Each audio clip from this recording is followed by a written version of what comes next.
ஹே, என்ன அங்கேயே நின்னுட்டு இருக்க? உள்ள வா. என்றான் அந்த கிழவன். இன்று இதற்கு ஒரு முடிவு கட்டாமல் அங்கிருந்து சென்றால் அது அவளுக்குதான் ஆபத்து என்று அவளுக்கு தோன்றவே, அதை ஒரு நாளும் செய்யக்கூடாது என்று முடிவு செய்து கொண்டு, என்ன நடந்தாலும் அதை ஒரு கை பார்த்து விடலாம் என்ற மனநிலையுடன் அந்த அறைக்குள் நுழைந்தாள் நிவேதிதா. என்னதான் நிவேதிதாவின் உடல் முன்னேறி சென்று கொண்டு இருந்தாலும் அவளின் மனம் அவளை பின்னோக்கி இழுத்தது. அவளை அங்கிருந்து ஓடிவிடுமாறு பலமுறை அவளிடம் கேட்டுக்கொண்டது. அவளை கொஞ்சம் கூட வெளியே நகர விடாமல் அவளை தன் கைகளால் தள்ளியவாறு உள்ளே அழைத்து வந்தவள் அந்த ரூபிதான். அவள் நிச்சயம் லலிதாவிடம் சென்று அனைத்தையும் கூறிவிட வாய்ப்பிருக்கிறது என்று அவளுக்கு தோன்றியது.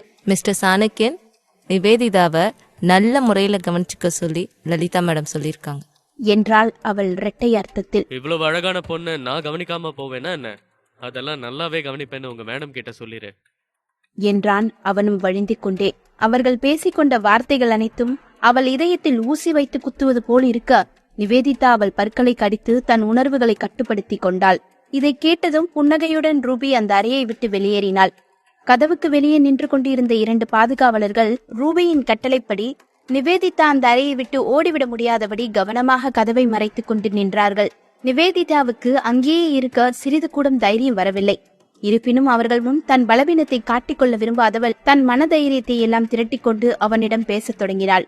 இங்க பாருங்க மிஸ்டர் சாணக்கியன், நான் இங்க உங்க டேட்காக வரல. நான் இங்க வந்தது இந்த திருமணம் வேண்டான்னு உங்ககிட்ட சொல்ல மட்டும்தான்.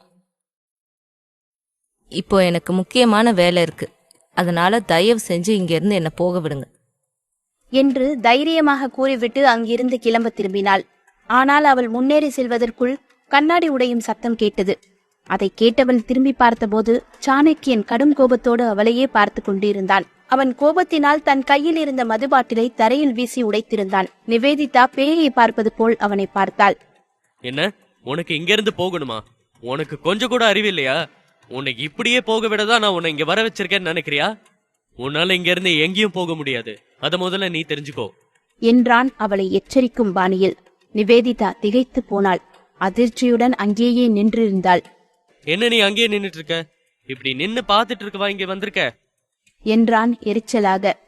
அவன் அவ்வாறு சொன்னதும் அவன் மேல் அமர்ந்திருந்த சில பெண்கள் அவனிடம் இருந்து விலகி நிவேதிதாவை நோக்கி நடக்கத் தொடங்கியிருந்தார்கள்.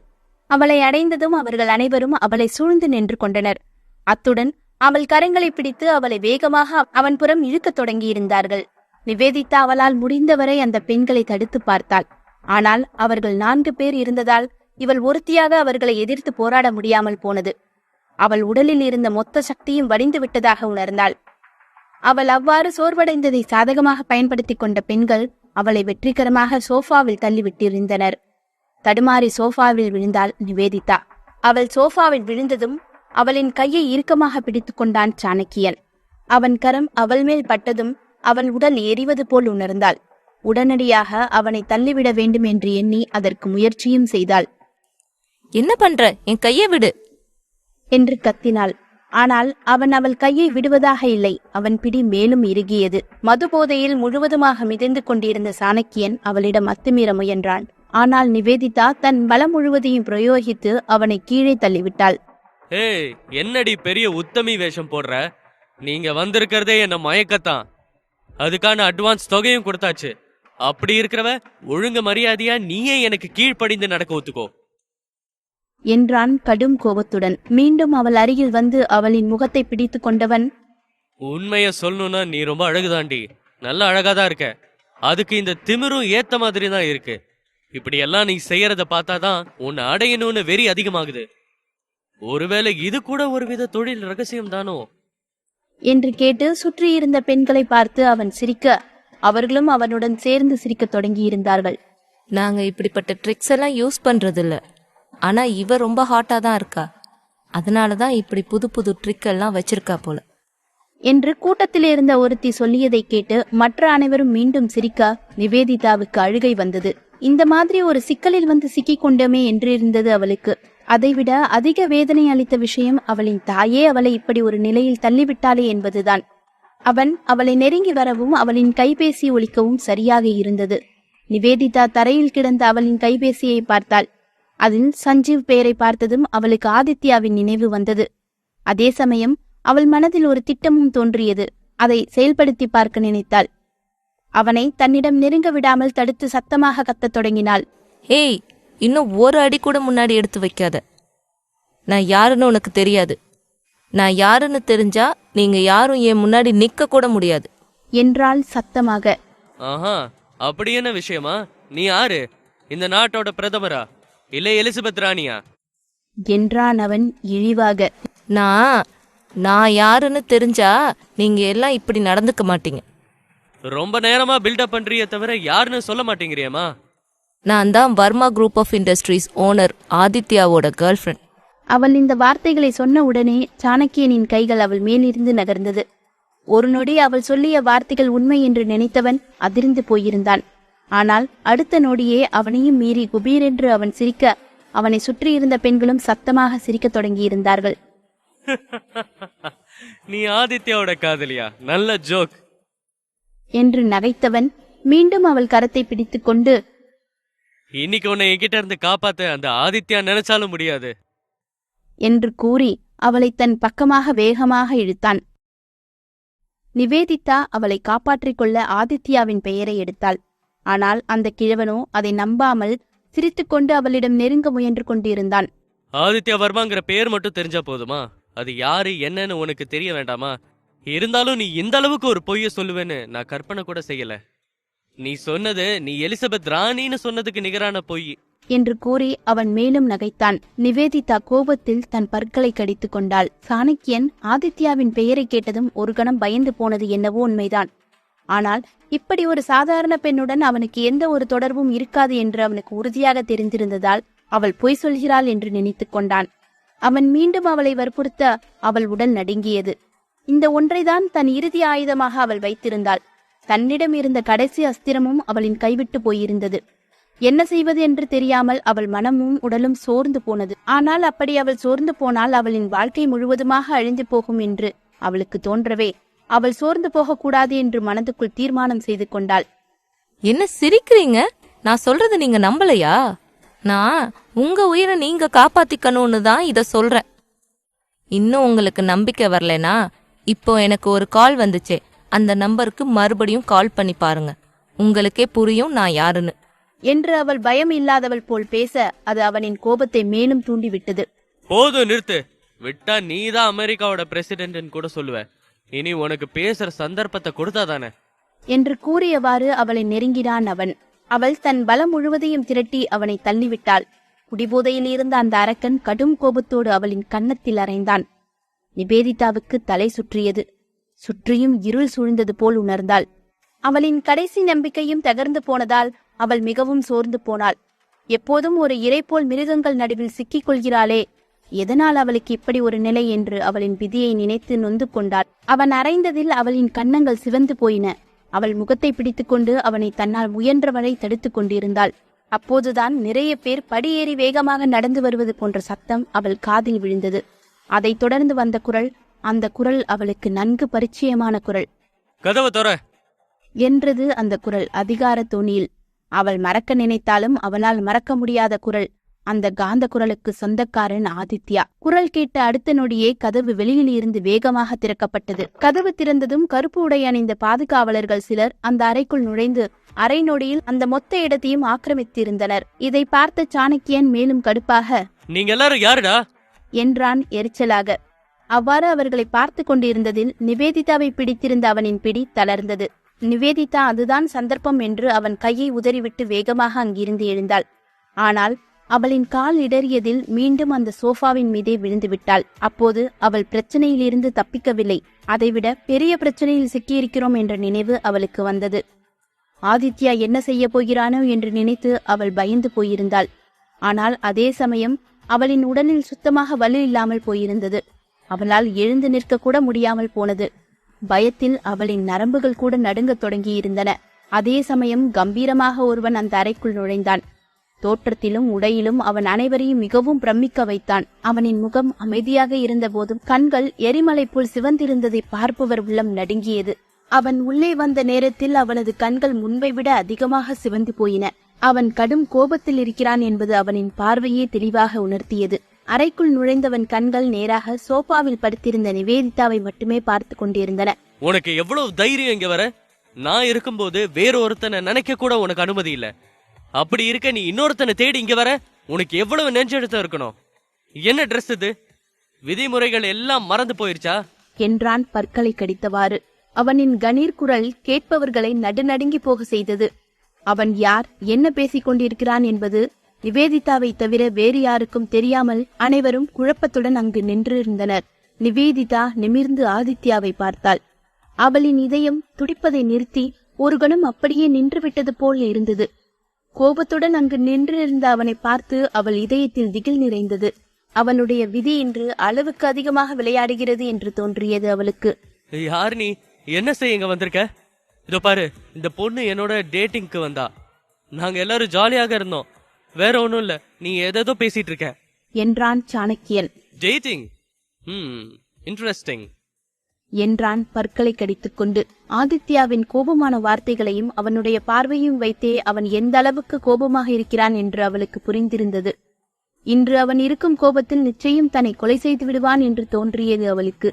தள்ளி நில்லுடா சொட்ட என்று கூறி அவனிடமிருந்து ஓரடி இடைவெளி விட்டு நடந்து சென்று நிவேதிதா முன் நின்றான் அவன். இப்படி ஒரு இடத்துக்கு நீ டேட்டிங் வந்திருக்கியே, உனக்கு வெக்கமா இல்லையா? என்றான் கடும் கோபத்துடன். இங்க பாருங்க, நீங்க தப்பா புரிஞ்சிருக்கீங்க. அப்படி ஒன்னும் இல்ல, நான் தப்பு எதுவும். அவளுக்கு அதை எப்படி விளக்குவது என்று தெரியவில்லை. அவள் வார்த்தைகள் உளறின. வாய மூடு என்று கர்ஜனை போல் அவன் கத்தியது அவள் மனதில் இடி விழுந்தது போல் இருந்தது. அவள் நடுங்கி போனாள். அவன் அவனின் கோட்டை கழற்றியவாறு அவளை நோக்கி முன்னேறி வந்து கொண்டிருந்தான். அவனின் கோபத்திற்கு எல்லையே இல்லாமல் போயிருந்தது. அங்கிருந்த யாருடைய பார்வையும் அவள் மேல் படுவது அவனுக்கு சுத்தமாக பிடிக்கவில்லை. அவளின் எதிரே வந்து நின்றவன், உடனடியா இங்க இருக்கிற எல்லாரையும் வெளிய அனுப்பு. ஒருத்தர் கூட இங்க இருக்க கூடாது.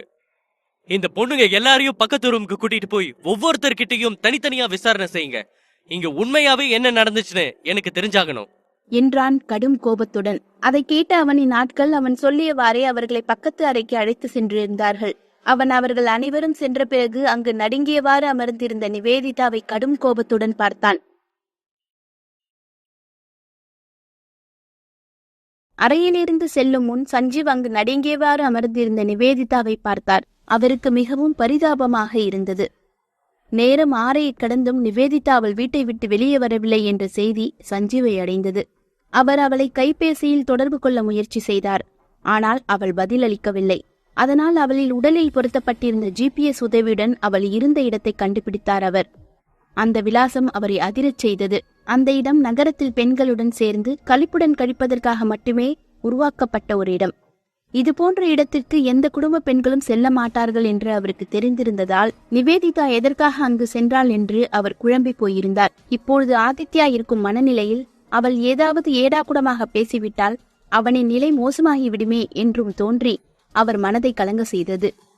அவரை பொறுத்தவரை இருவரும் எந்த பாதிப்பும் இல்லாமல் இருந்தால் போதும் என்று நினைத்து கொண்டார். எந்த ஒரு அசம்பாவிதமும் நடந்துவிடக்கூடாது என்று மனதுக்குள் வேண்டிக் கொண்டு அங்கிருந்து வெளியேறினார். ஆதித்யா ஆணையிட்டதும் அந்த இடத்தில் இருந்த பெண்கள் எல்லாம் வேறு அறைக்கு அழைத்து செல்லப்பட்டதை திகிலுடன் பார்த்து கொண்டிருந்தான் சாணக்கியன். அவன் செயல்களை எல்லாம் வைத்தே அந்த நபர் சாதாரண ஆள் இல்லை என்பது அவனுக்கு தெளிவாக புரிந்திருந்தது. இவங்க எல்லாரையும் எங்க கூட்டிட்டு போயிருக்காங்க என்றான் பீதியுடன். அந்த கலவரத்தில் நிவேதிதாவை ஒரு நொடி கூட அவன் ஏறெடுத்தும் பார்க்கவில்லை. அவன் மகிழ்ச்சியாக பெண்களுடன் பொழுதை கழிக்க நினைத்து அங்கு வந்திருந்தான். வந்த இடத்தில் இப்படி ஒரு நிலை ஏற்படும் என்று அவன் கனவிலும் நினைத்திருக்கவில்லை. நிவேதிதாவை சந்திப்பது கூட மிகவும் எதிர்பாராத விதமாக திடீரென லலிதா ஏற்பாடு செய்ததுதான். அப்படி இருக்கா, திடீரென இங்கு வந்து அந்த இடத்தையே தன் கட்டுப்பாட்டில் கொண்டு வந்த இந்த மனிதன் யார் என்ற கேள்வி அவனுக்குள் ஓடிக்கொண்டிருந்தது. அதே சமயம் ஆதித்யா அவன் கழற்றி கையில் வைத்திருந்த கோட்டை அவள் மீது வீச அது அவளின் உடலை மறைத்தது. ஆழமாக அவளை பார்த்தவன் பின் திரும்பி அங்கு தரையில் அமர்ந்திருந்த சாணக்கியனை பார்த்தான். கடும் கோபத்துடன் அவன் அருகில் சென்றவன் அங்கிருந்த கண்ணாடி டேபிள் மேல் வைக்கப்பட்டிருந்த விஸ்கி பாட்டிலை எடுத்து அதை அவனின் தலையில் ஓங்கி அடித்து அதை உடைத்தான். நித்யாவின் கோட்டை வைத்து தன் உடலை மூடிக்கொண்டிருந்த நிவேதிதா பாட்டில் உடையும் சத்தம் கேட்டு திடுக்கிட்டு போய் அங்கு என்ன நடக்கிறது என்று பார்த்தாள். அவள் அங்கு கண்ட காட்சி அவளை அதிர வைத்தது. தலையில் இருந்து ரத்தம் சொட்ட சொட்ட அந்த சொட்டை தலையின் தரையில் மல்லாக்க விழுந்திருந்தான். அத்தோடு பயத்தில் நடுங்கிக் கொண்டிருந்தான். நிவேதிதாவை துன்புறுத்த நினைத்தவன் தண்டனை அனுபவிக்கிறான் என்று எண்ணி மகிழ்ச்சியாக அவளால் அந்த காட்சியை பார்க்க முடியவில்லை. அவள் கவனம் முழுவதும் அங்கு ரௌத்திரத்துடன் நின்றிருந்த ஆதித்யாவின் மீதே இருந்தது. இப்படி ஒரு கொலைவெறியை இதுவரை அவள் யாரிடமும் கண்டதில்லை. அவன் அத்தோடு நிறுத்தவில்லை. சாணக்கியனை தரையில் போட்டு அவன் தலை மீது கால் வைத்திருந்து தன் கால்களால் அவனுக்கு அழுத்தம் கொடுத்து கொண்டு இருந்தான். எந்த கையால் அவளை தொட்ட? வலது கையா, இடது கையா, இல்ல ரெண்டுமா? சொல்லுடா. எந்த கை எனக்கு சொந்தமானவளை தொட்டுச்சு? என்னுடைய நிவேதிதாவை தொட்டது எந்த கை என்று கேட்டவாறு அவனின் 2 கைகளையும் தன் கால்களால் மிதித்துக் கொண்டிருந்தான். அந்த நிலையில் அவனை பார்க்க ஒரு அசுரன் போல் இருந்தான். இன்னும் சிறிது நேரம் விட்டால் எங்கே அவனை கொலை செய்து விடுவானோ என்று பயமாக இருந்தது நிவேதிதாவுக்கு. நீ யாரு? ஏன் இப்படி என்ன டார்ச்சர் பண்ற? உனக்கு நான் யாருன்னு தெரியாது. என்னுடைய அண்ணா ஒரு IPS அதிகாரி. அவருக்கு மட்டும் நீ இப்படி எல்லாம் செய்யறது தெரிஞ்சது, அப்புறம் அவரு உன்னை சும்மா விட மாட்டாரு என்று அவன் வழியில் முணங்கினான். ஓ அப்படியா? கூப்பிடுடா, இப்பவே அவனையும் கூப்பிடு. அவன் உன்னை எப்படி காப்பாத்துறான்னு நானும் பாக்குறேன் என்று கூறி அவன் கையை மேலும் அழுத்தமாக மிதித்தான். அவன் சாணக்கியன் வலி தாங்க முடியாமல் மயங்கத் தொடங்கியிருந்தான். அவனின் கண் பார்வை மங்கத் தொடங்கியது. ஆனால் அது முற்றிலும் மறையும் முன் அந்த மோதிரம் அவன் கண்களில் பட்டது. ஆதித்யா அணிந்திருந்த மோதிரத்தை அவன் ஏற்கனவே பார்த்திருக்கிறான் என்று தோன்றவே எங்கே என்று யோசித்துக் கொண்டிருந்தான். அப்போதுதான் அவனுக்கு ஏதோ ஒரு நிகழ்வு நினைவுக்கு வந்தது. இவன் ஆதித்யா பற்றி எந்த செய்தியும் அறிந்திராததால் அவனை நேரில் சந்திக்க வேண்டும் என்ற ஆர்வத்தில் ஒருமுறை ஆதித்யாவின் அலுவலகத்திற்கு சென்றிருந்தான். ஆனால் அவன் ஒரு நாள் முழுவதும் காத்திருந்தும் அவனால் அன்று ஆதித்யாவை சந்திக்க முடியாமல் போனது. அப்போதுதான் ஆதித்யாவின் அறை திறந்தபோது அவன் கையில் அணிந்திருந்த மோதிரத்தை அவன் பார்க்க நேர்ந்தது. அன்று அவன் ஆதித்யாவை பார்க்காத போதும் அவன் பார்த்த அந்த மோதிரம் அவனின் மனதில் தெளிவாக பதிந்திருந்தது. இன்று இவன் கையில் அணிந்திருப்பதும் அதே மோதிரம்தான் என்று அவன் புரிந்து கொண்டான். அப்போ இவர்தான் ஆதித்யாவா? ஆதித்யா வர்மா? அவனின் அதிர்ச்சிக்கு எல்லையே இல்லாமல் போயிருந்தது. இப்போதுதான் நிவேதிதா அவனின் பெயரை சொன்னது அவன் ஞாபகத்துக்கு வந்தது. அவள் ஆரம்பத்திலேயே இவன் பெயரை சொன்னாளே, ஆனால் அதை பொருட்படுத்தாமல் கேலி செய்தோமே என்று இருந்தது அவனுக்கு. இப்பொழுது அவள் சொன்ன அனைத்தும் உண்மைதான் என்று அவனுக்கு புரிந்து போனது. எதிரில் நிற்பவன் ஆதித்யா என்று தெரிந்ததில் அவன் மனதில் இருந்த பயம் 1000 மடங்கு அதிகமாகி இருந்தது. சார், அப்போ நீங்க ஆதித்யா வர்மாவா? என்றான் நடுக்கத்துடன். ஆதித்யா எதுவும் பேசவில்லை. கோபத்துடன் அங்கு நின்றிருந்தான். நிச்சயம் இவன்தான் ஆதித்யா என்று புரிந்து கொண்டவன், சார், இந்த பொண்ணு உங்க கேர்ள் ஃப்ரெண்டுன்னு எனக்கு சத்தியமா தெரியாது சார். நான் சாதாரணமா தான் இந்த இடத்துக்கு வந்தேன். இந்த பொண்ணோட அம்மா தான் எனக்கு ஃபோன் பண்ணி இந்த பொண்ணை இங்க அனுப்பி வைக்கிறதா சொன்னாங்க. இங்க என்கிட்ட இந்த பொண்ணு நடந்துக்கிறத வச்சு இவங்க எனக்கு பொருத்தமா இருப்பாங்களான்னு டெஸ்ட் வைக்க சொன்னாங்க. இந்த பொண்ணு அந்த டெஸ்ட்ல பாஸ் ஆயிட்டானா அவளை எனக்கு திருமணம் செஞ்சு வைக்கிறேன்னு சொன்னாங்க. அதனாலதான் நான் இவங்களை இங்க சந்திக்க ஒத்துக்கிட்டேன். மத்தபடி எனக்கும் இந்த பொண்ணுக்கும் வேற எந்த சம்பந்தமும் இல்ல. தயவு செஞ்சு என்னை விட்டுருங்க. நான் எங்கேயாவது ஓடி போயிடுறேன் என்றான் கெஞ்சுதலாக. அதை கேட்ட ஆதித்யா அதிர்ந்து போனான். நிவேதிதாவை திரும்பி பார்த்தவன், கல்யாணமா? அவன் கடும் கோபத்துடன் கேட்க, அவள் ஏதோ பனி பிரதேசத்தில் இருப்பது போல் பயத்தில் கிடுகிடுவென நடுங்கிக் கொண்டிருந்தாள். ஆதித்யாவின் கோபம் எல்லை கடந்திருந்தது. இவளுக்கு அவ்வளவு முறை எடுத்து கூறியும் அவள் அதை எதையும் புரிந்து கொள்ளாமல் இவ்வாறு தவறாகவே நடந்து கொள்கிறாளே என்றிருந்தது அவனுக்கு. இந்த முறை இவளுக்கு தான் கற்பிக்கப் போகும் பாடம் இனி அவள் வாழ்நாள் முழுவதும் அவள் நினைவை விட்டு அகலாது என்று மனதுக்குள் எண்ணியவாறு அவளையே பார்த்து கொண்டிருந்தான்.